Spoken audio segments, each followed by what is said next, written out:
Benvenuti a tutti. Welcome to everyone. I'm Maria Grazia. I'm a doctor and a specialist in neurophysiology. I work in Rome in a center for people with intellective and disability and autism. The topic of my theoretical contribution is inequality and health. So my question is there a relationship between inequality and health? And first of all, what does the health of a person depend on in a community and population? Now we have many factors in mind that influence this. But what is the relative weight of these that the technical language is defined as determined of the health determinants? So this graphic represents this genetic. More than 20% of people are predispositions to illnesses. So behavior and lifestyles, as the English dietologist Elliot Jocelyn says, genes load the cannon, lifestyles pull the trigger. Between the behaviors that pull the trigger is smoking, alcohol, addictions, bad nourishment, inactivity. In Italy, only 9% of people regularly do sport, of people with disabilities, against the 37% of the rest of population. Physical environment of life and work.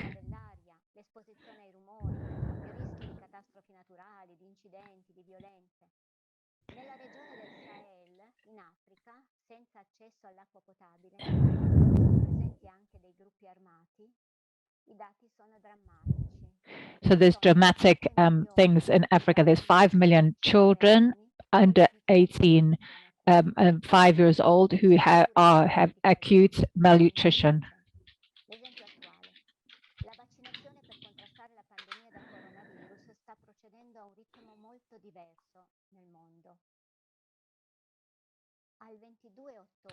On the 22nd of October in Europe, 75% of the population had completed the vaccine. In India, only 21.5%. In Bangladesh, less than 12%. In Africa, just 3%. And in general, 2 billion people in the world don't have access to essential medicine. Really an inequality that only in 2017 has caused the death of more than 3 million children. And it doesn't strike only the poor countries. The inequality of health services, even in our daily lives.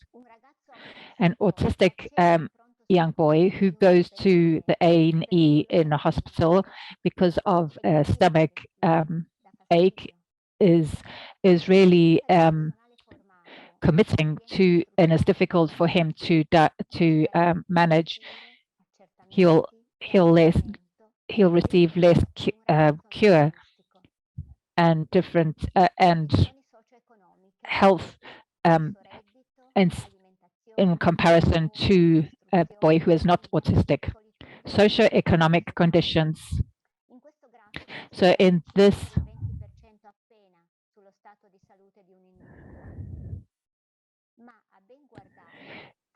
but if we look well, besides genetics, the other determining factors are all often connected to socioeconomic conditions. Who is poor often lives in not so good houses and without any adequate hygiene services, and they cannot eat healthily, and they don't have employment, and they really have health risks, and they're more dedicated to smoking or alcohol.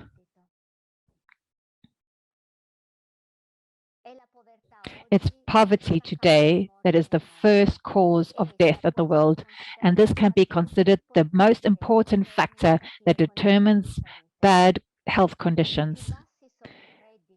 The lower the income and the education of a person is, less is the life expectancy and the conditions of health and the participation of social life, and vice versa. And it's a vicious circle. Many people, even if they're not poor initially, they reduce to poverty in order to care themselves, especially where there isn't a good health system. COVID-19 had a socioeconomic impact in all countries, even those with high income, but it's very different according to the social classes. So the inequalities are even more serious between the social classes. We are all in the same boat. But as it happened in the tragedy of the Titanic, it's different is to be being in command or in the luxury cabins than traveling on third class. The general data of expectations of life and conditions of health conditions on worldwide are really different, and they flee from inequalities. For example, in the USA, the expectation of life age is 79 years, but a newborn in the white area can even live until 91 years old, 35 years more than somebody else who might have been born in a neighborhood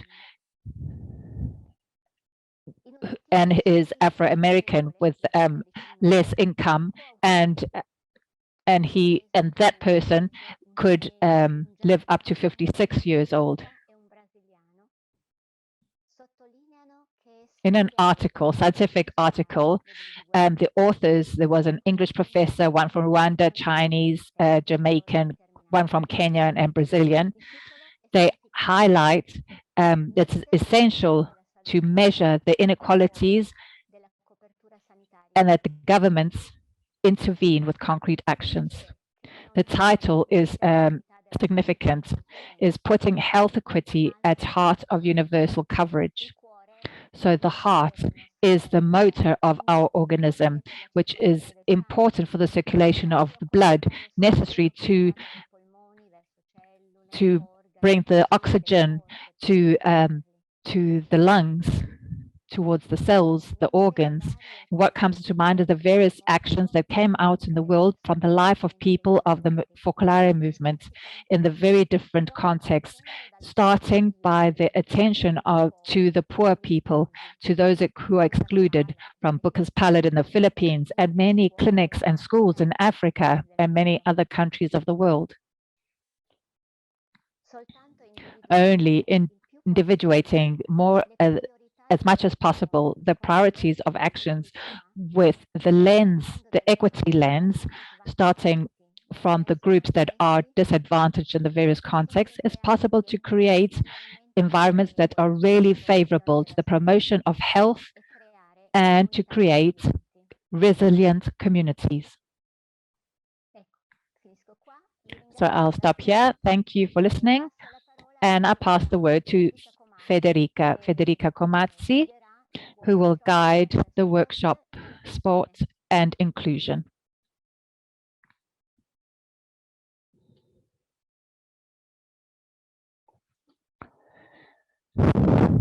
Hi to everyone. It's really great to be here. I'm Federica,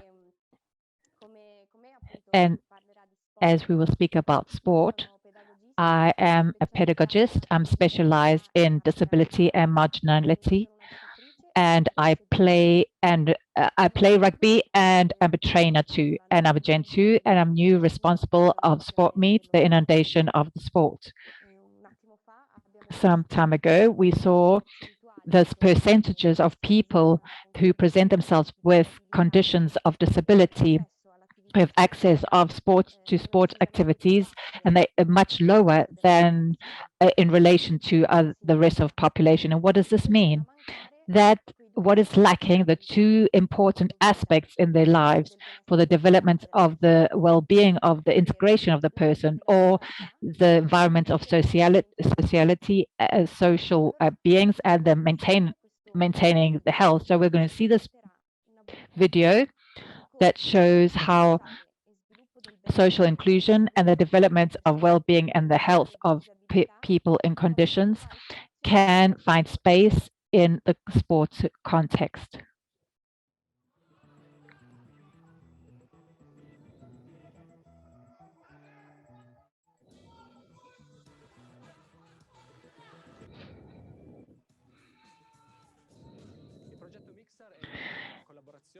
The Mixer project has been created by FEAR and EMAS to promote the mixed ability rugby concept, which is basically grassroots rugby as we know it, where everyone has a role and everyone can play, and it doesn't need particular rules or adaptations for players of all abilities. Our goal is to spread participation not only to people with mental disabilities, but to everybody who is facing barrels of any kind. Rugby has always been our sport, and it is such an inclusive game.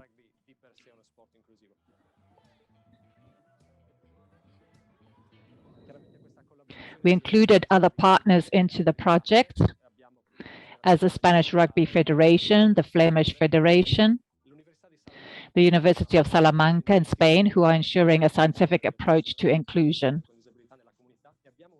and a club who has a 5-year history of implementing mixed ability, the Sundays Well Rebels.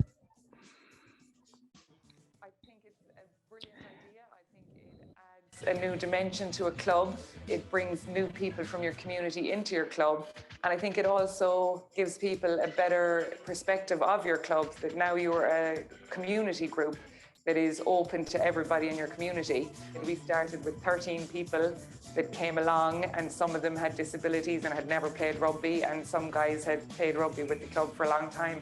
And it only takes a small number to start, and it just grows from there. So we played a match last week, and I had 45 players tagged out, all wanting to play in the match, and they all did play. It's just a really brilliant opportunity to involve people in the club who love rugby and who want to be there.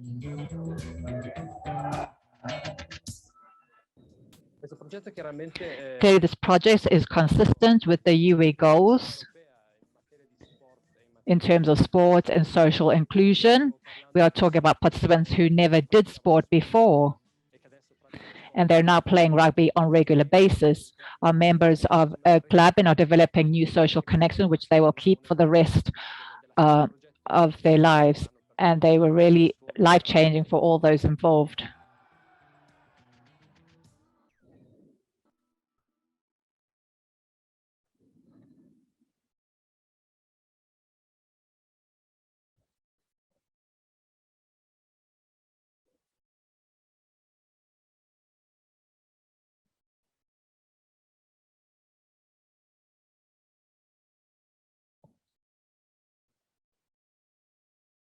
Ok, grazie. Problemi con l'audio. Allora, So I chose to show you rugby, maybe because it's a professional deformation, because as I said to you, I play and I train rugby. And in my society, there is a team, mixer team, where there are some players that train with continuity for a few years now. So I've seen the benefits of the integral activity, what it can bring about. And so there are many other examples of sports and inclusion. For example, I don't know if you've heard of busking. It's a sport in Italy, in the city of Cremona in particular, and it's like basketball, but with 10 extra rules, which permits players with different capacities to play together. And that's how there are players with disabilities and others who don't have, and they play in the same team. And the aspects of competition, which is very important, even in this case, is not lacking, even because for the characteristic aspect and it makes it interesting. And so the players, all the players can give their contribution. So here is basketball for the result of the game. And as I said, there are very many examples how sport can be a place where we can make people meet with different capacity. The challenge is to bring ahead activities, competitive activities, and they can be adapted to the different capacities. So therefore, we can welcome everyone and be inclusive. Why is this important? Because sport is the place where the aspect of relationship and the insertion in social dynamics is favored. So better than sport, what better than sport can help people to insert in the social groups and to be a contrast, the exclusion, discrimination, and to bring benefits with all that it entails. So there are different examples how sport for people who with disabilities had success. One of these is the international movement of Special Olympics. It started in Chicago in the 60s and is becoming worldwide and spread all over. And there's also the Paralympics that brings disabilities in an intellective way. It's a reality that was born to favor social inclusion through the practice of sport. And then there's another example of the Paralympic movement that starts at the beginning as a rehabilitation of those who were of those wounded in the war, because of the Dr. Ludwig Guttmann. And thanks to the practice of sport, they find so much, a lot of improvements in their health and the psychophysical well-being. And the movement grew during the years, and in the games in Rome in 1960, they start in the same Olympic Games, they started a journey to make people aware. So the Paralympic Games didn't become a benefit for athletes that participate, but also to move public opinion and to let the world know about this, and to get to know the athletes. They have great value, and to make people understand that are far from this world also how they can act and help people to be inclusive and make our societies more inclusive. And so not looking at and not making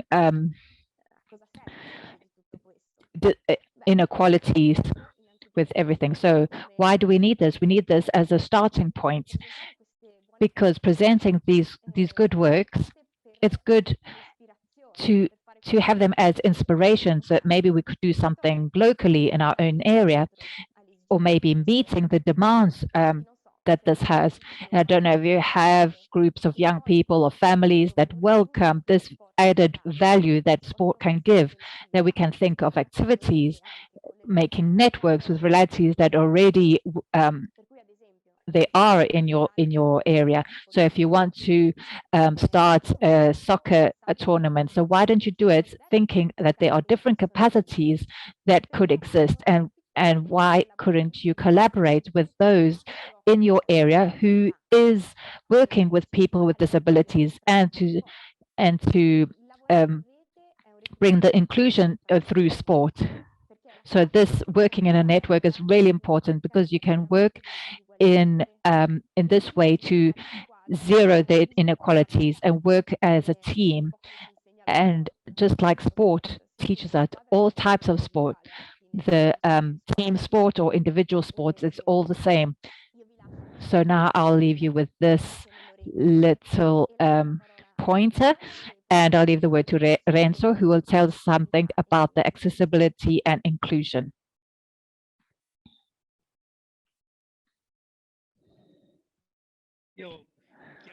I'm Renzo Andrich. I'm from Belluno, which is a little town in the north of Italy. I'm married with Lucia. We have 4 children that are big now. In the Focolare movement, I'm a volunteer. As a profession, I'm an engineer. It's more than 40 years. I'm working with assisted technologies, that is with technical instruments for people with disabilities to understand the spatial prosthesis, wheelchairs, IT instruments, all to adapt in the house, all things that to improve the autonomy and the life quality. My experience has often brought me in contact with inequalities that exclude people with disabilities from their communities, from school, from work, from culture, from tourism, from sport, and from social life. But it's important to give a be precise. It's not the limits of the person that is the cause of marginalization. The limits, in fact, is an experience, constitutive experience of the human being that we experience in certain moments of life, is especially when we get older, and many experience more than others because of illnesses, accidents, or things that might have been from birth. Disability is something totally different. It's not synonymous of limit. It's a situation in which I can find myself in the moments in which the limit is when there is a barrier. If I'll give you an example, if my legs don't work and I'm in a wheelchair, I'll be perfectly able in mobility until I find a barrier, or maybe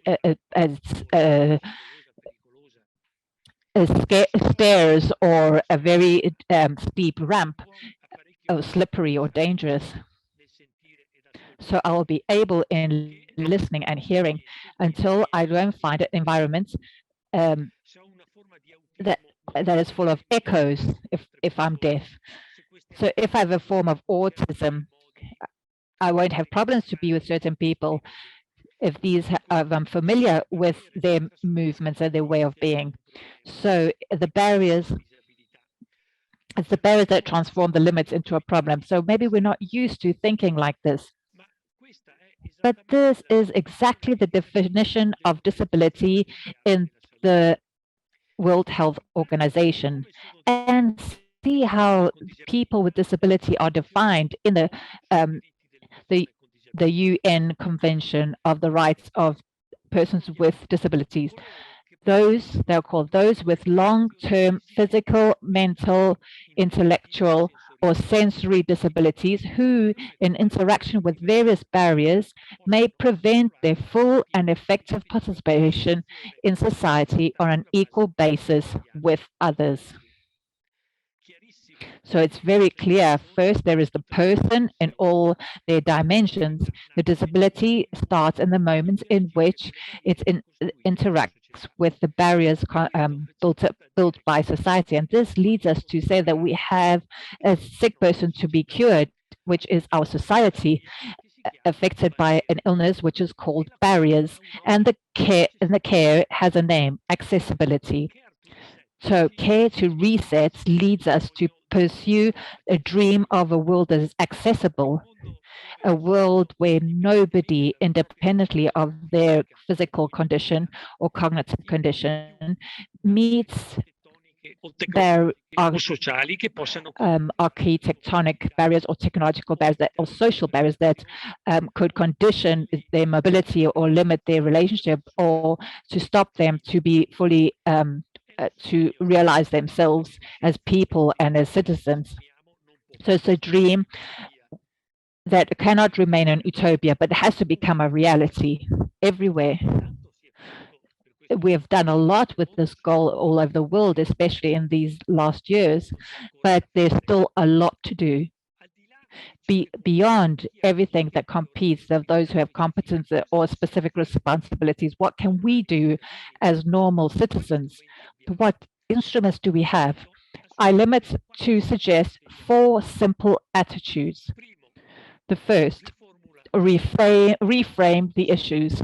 Second, open your eyes to the barriers. Third, work with and not for a person with disabilities. And fourth, self-education and awareness raising. So let's look at them one by one. First, reformulate problems. So I'll give you an example. What's a pity that John can't come to the meeting because he's on the second floor without a lift, and it will be very risky to bring him down, holding him. Would you find yourself in this situation? Yes, I have. And to think of the limits of John, what a pity for him.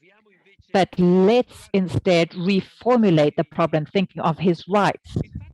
The fact that we have organized the meeting on the second floor without a lift, it stops John to participate. And then it becomes our problem, not his. And so spontaneously, there's the research for solutions to try to find another place which is accessible, to find a technical instrument to help him go up the stairs securely, etc. So second suggestion, open your eyes to the barriers. So some of you probably have already know something about the world of disability, maybe for personal experiences or of family members or people that you know. Some other people have never had an occasion to meet anyone with disability, but this doesn't stop each one of us to open our eyes on community in our cities or in the place where we live and try to notice the barriers that are present that can be an obstacle for people with difficulties of movement, of maybe seeing or hearing or understanding, or simply because they are elderly. So let's reflect a moment personally and try to think of at least one barrier that you have seen.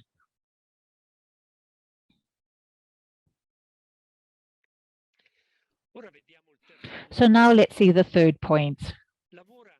Work with and not for. Often we fall in the error of thinking that we can speak in the name of people with disabilities without even having lived experience of disability on our own skin. We ask ourselves what we do for the disabled people.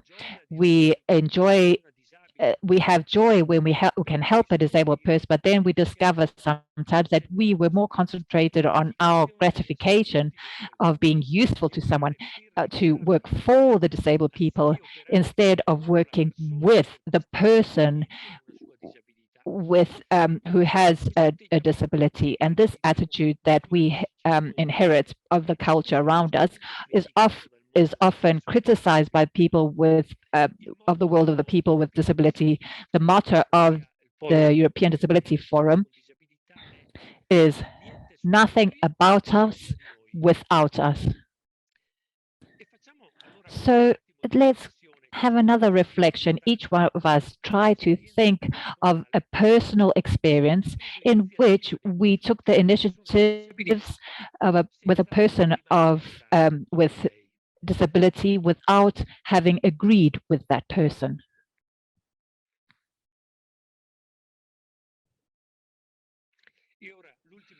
So now the last suggestion for a self-education and awareness raising. Oh, of course, in this brief time, I can only give you some simple ideas, but in this pathway, we have started a specific project called Accessible Environments, Inclusive Society, to network with people of various zones of the world and cultures that can offer experiences and competences. The website of the project, www.aeis.cloud, you'll find formative material that we are putting together. And you can see the webinars that have taken place and find the announcements of the next ones that will take place. You can use this material for personal formation and to make people aware and maybe animating meetings in your local areas. And this I conclude, and I thank you for your attention.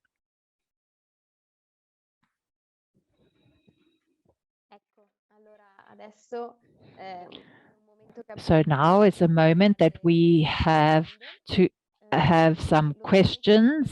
So the instrument that we're going to use is Slido. I don't know if you know this, and I'll explain how it works.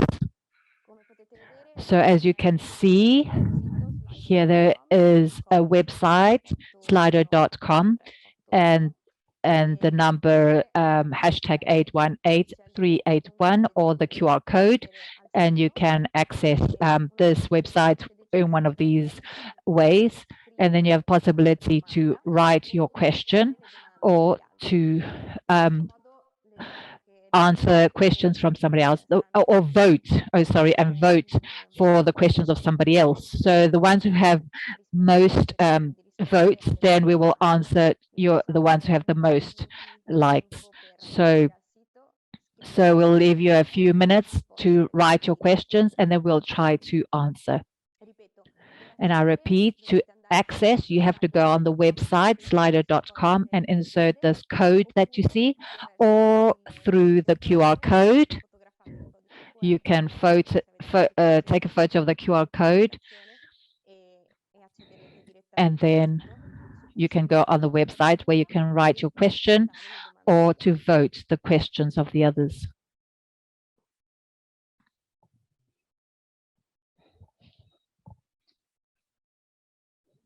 Non so se la regia vuole mettere un po' di musica di sottofondo intanto, così ci accompagna.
Ecco, cominciamo a vedere adesso un po' di domande. So we can see some questions already.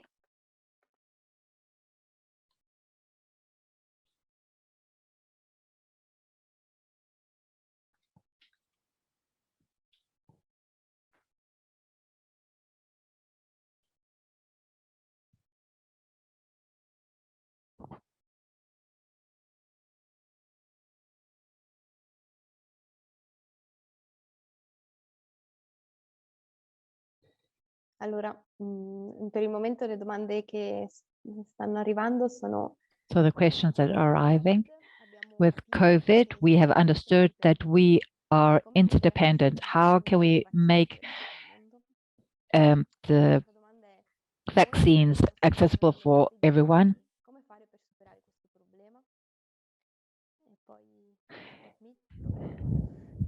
So the program of sport meet, or how can we be inclusive in every day? And they're saying many people are hidden in the houses. The disabled are hidden. And how can we overcome this problem?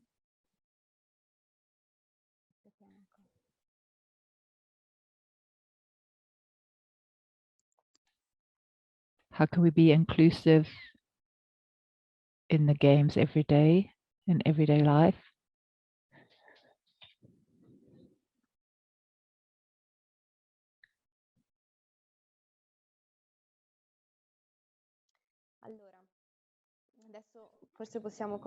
So perhaps we can start answering. I would start with the question on COVID, that we understood that we are interdependent. How can we make accessible the care and the vaccines for all? So Maria Grazia could answer. Yes, it's a great question. It's quite complex too. Can you hear me? Yes.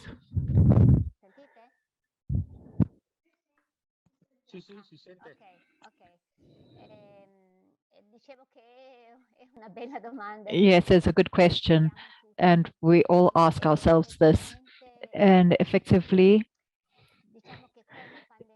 with the pandemic, the movement in a worldwide way to make medicines, the essential medicines available, the medicines that can be life-saving, and to send them to all over in the poor countries, and how can we make the vaccines accessible. The moment has arrived, probably, in which the public opinion can do a lot because of the problem of the pharmaceutical companies and all these connections, the political connections, and the individual people, the individual citizens of various parts of the world. By themselves, they can't do so much, but we can give public opinion. We can speak to our governments so that something can be done, because it's ethical and we're one family all over the world, but also because, as the question says, we are interdependent. Because if we have the vaccines with 3 doses in the rich countries of the world, the virus in the poor countries will spread and there will be new variants, and so we'll never come out of the pandemic. And I think the public opinion is doing a lot in this sense. It's true that I know the reality of the Italian government, and I know the Italian government has done a lot, and also in G20 in this sense.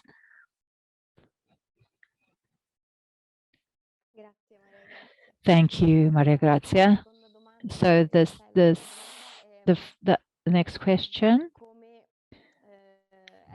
how can we be inclusive also in playing every day? I think it's a question of the change of mentality. So to be inclusive in playing is useful also in daily life, because when I think of an activity to propose, when we speak about games, we think maybe of children, of people who are developing, young people. So we have to think who we have in front of it, the people who we have in front of us, and what Renzo was saying before, to think of people with the others and not for the others. So this means that I don't look only at what the other person cannot do, but what they can do.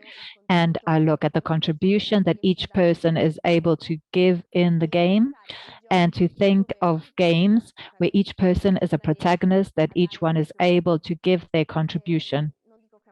I'm not saying that it's easy, but it's part of the challenges that is connected to this topic. But the important thing that is connected to this is changing our mentality and our approach when we speak about disabilities, when we speak about limitations, and in this environment. And I think there is still another question.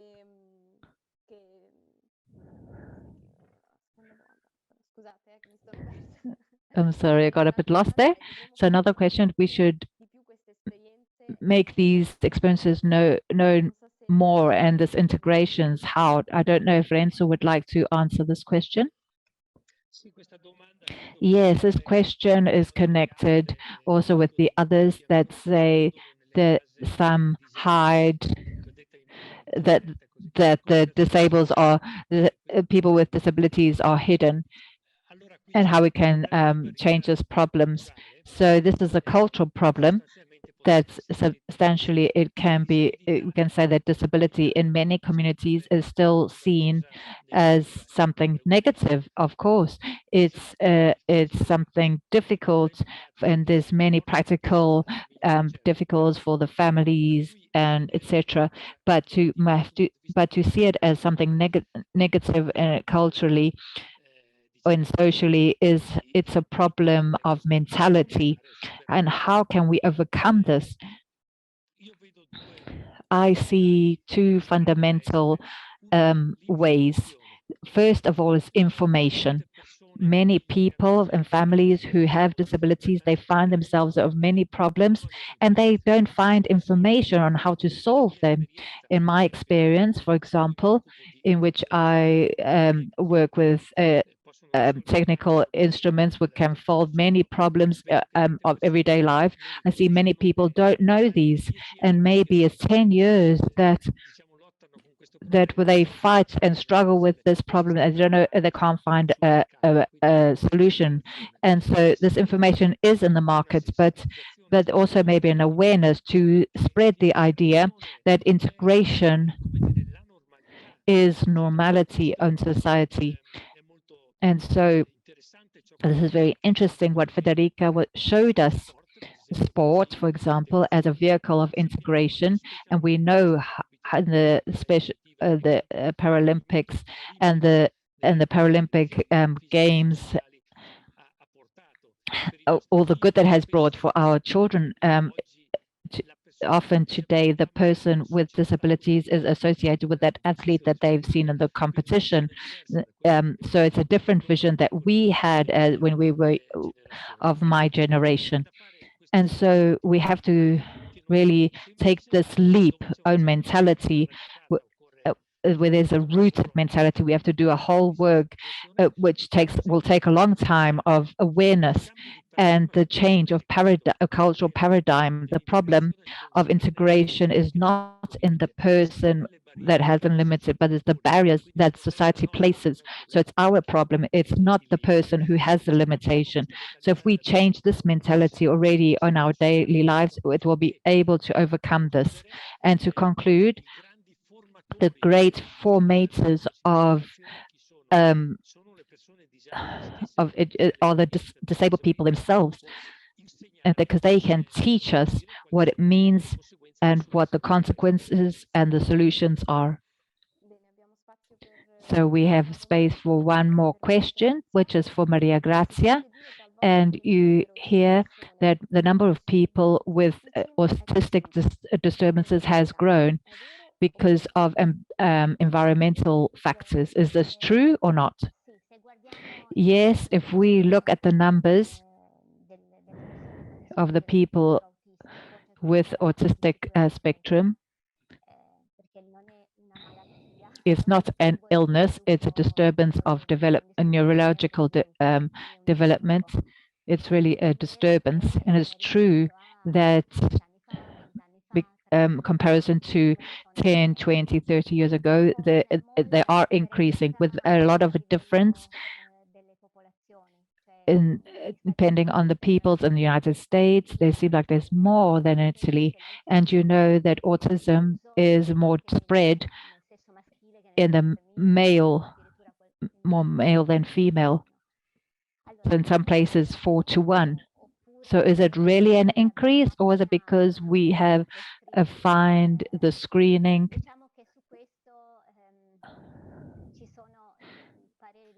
There are different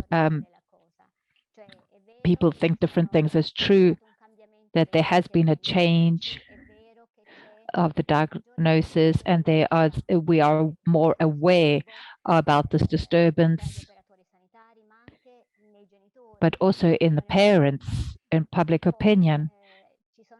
And then there are the screenings of the development, the psychological developments, and so it's easier to give a diagnosis. But there are, as this question was saying, there's a lot of research of the environments in different ways, and some of this research seems significant, connected to autism, but at the moment they're just hypothesis, so they still need a lot of research.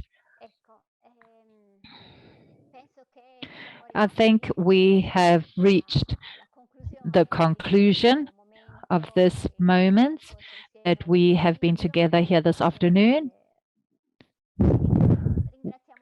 We thank each other for all the contributions that we have given, or speaking, or listening, or asking questions.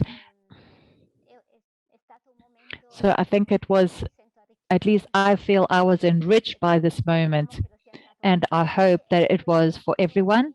And these actions that we spoke about, I think they were really in tune with what we were saying in the beginning of the list, really to start to see things from another perspective, to really improve our world together.